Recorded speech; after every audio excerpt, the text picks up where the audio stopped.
నమస్తే అండి, నేను మీ డాక్టర్ దివ్య శివ హాస్పిటల్ నుంచి మాట్లాడుతున్నాను. ఇవాళ మనం కలర్ బ్లైండ్నెస్ అని మీరు చాలామంది వినుంటారు. అసలు ఇది ఏంటి, వీళ్ళలో ఏం ప్రాబ్లమ్స్ వస్తాయో తెలుసుకుందాం. కలర్ బ్లైండ్నెస్ అంటే కొన్ని రకాల కలర్స్ని మనుషులు ఐడెంటిఫై చేయలేరు. యూజువల్గా ఇది రెడ్, బ్లూ అండ్ గ్రీన్ కలర్స్కి ఎక్కువ ఉంటుంది. అందులోనూ రెడ్, గ్రీన్ కలర్స్కి ఎక్కువ ఉంటుంది. అండ్ ఇది ఎవరిలో ఎక్కువ చూస్తామంటే మగపిల్లల్లో ఎక్కువ చూస్తాం.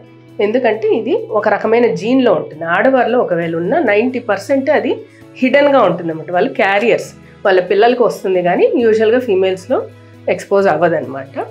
అండ్ వీళ్ళకు ఏం రకమైన ఇబ్బందులు రావచ్చు అంటే చూపు పరంగా 90% వీళ్ళకి చూపులో ఇబ్బంది ఏమీ ఉండదు.